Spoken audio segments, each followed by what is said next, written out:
Welcome to Speaking of Schaumburg. I'm Village President Larson. In this episode, I'll be talking with local historians Jane Rozek and Levon Presley about the rich history of the Schaumburg area.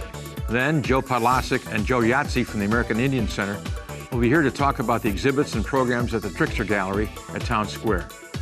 We'll round out the program with Schaumburg Park District's Dave Brooks and Gene Schlinkman. Will tell us about the historic farm site at Spring Valley.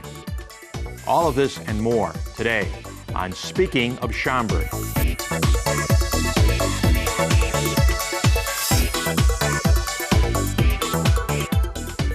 Schaumburg's history dates back to the days of the German settlers from the 1800s. With us today to take a look back are local historians Jane Rozek and Levon Presley. Jane, Levon, welcome to Speaking of Schaumburg. Nice to be here. Thank you. How did you guys get involved in study of history and early Schaumburg history? It kind of became my job at the library. I work at the Schaumburg Township District Library, and I started out as just a reference librarian and gradually became the Illinois Collection Librarian, and local history is a huge part of that for us, so I focus a lot of time on that right now. So you take care of all the archives and pictures, the old pictures. If someone wants a picture or some information. I try. Okay, okay.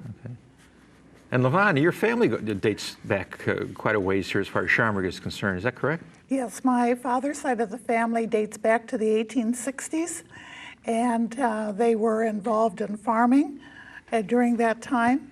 And as the years went on here in Schaumburg and there became fewer and fewer farms and less open land, one of the things that I was interested in was preserving the farm history of Schaumburg Township, because it was fading away much, much too quickly. You wrote a book about that, didn't you? I did. The book is called A Schaumburg Farm. It is at the Schaumburg Township District Library, and it is also online. So if you go to the Schaumburg Township District Library's website and you click on local history and you put in A Schaumburg Farm for the title of the book, or the name Presley as the author, it will come up and you can read it online. Do you ever get anyone making remarks about, Presley and Elvis and? Oh, I've been asked if I was Elvis's mother, his sister. When my sons were in college and they ordered a pizza, they would not give the name Presley, they would give the name Smith, so that they didn't have to answer any names about, or any questions about the name Presley. Now, you were born on a farm, weren't you? I was born on Wheezy Road, which is now Wise Road, and I grew up there. Well, actually, I was born in a hospital in Chicago because there weren't any hospitals too close in this area at that time. But I have been in Schaumburg since 1940, and my husband and I lived in Arlington Heights for 8 years and then came back to Schaumburg, and I've been here ever since. You said Wheezy Road. Why is it Wise Road rather than Wheezy Road? And where did Wheezy come from? The Wheezy family lived on Wheezy Road, where Spring Cove is. That was the Wheezy farm. And, there are a lot of roads that were named for farmers who lived on the road. Nergy and Spring and Scooth are other examples. Rowing Road? Rollwing Road. Rollwing. Rollwing. Okay, one more time. Rollwing. Okay. Just think OH is pronounced O. Oh, what a wonderful day. Because my parents had the farm there on Wheezy Road, we went through road construction back in 1946 or 47. They tried out something new which was called blacktopping a road. And when they tried that, they took down all the road signs. And when they had completed blacktopping the road, they put the road signs back up, and they forgot to put the first E in, so Wheezy became Y. So instead of W-I-E-S-E, it's now W-I-S-E. Yeah, I know there's some historic plaques about that. Right. Aren't there? Now, Jane, tell me about your role at the library. I know you said something about Illinois historian or? Yes, we have an Illinois collection at the library. It was started in about 1980 through a grant, and it was meant to be a children's collection initially, but it gradually expanded into adult books and adult materials, and I kind of took that over, I would say, in the mid-'80s, mid to late '80s, and it's expanded more and more into the local history angle than the Illinois collection angle. We still keep the Illinois collection going and vibrant. I order all kinds of materials on Illinois, anything really that I can get my hands on. And the local history items, though, we've broken out of the collection and made a separate collection at the library. And we have things that are original documents. We have things that people have worked on and gathered. We have oral histories in our collection that can be checked out. I know Levon has done, you worked on oral history, and I know the village has done oral history as well. Yes, she was one of the topics that won, right. You brought some pictures here. What have you...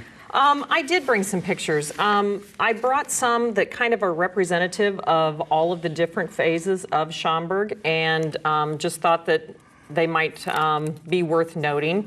This one, of course, is from the 1913 series of postcards. That's an iconic shot there, isn't it? Yes, it is, showing the intersection of Schaumburg and Roselle Road. The thing I'm kind of fascinated with on the picture is the trees further down the road that are no longer there.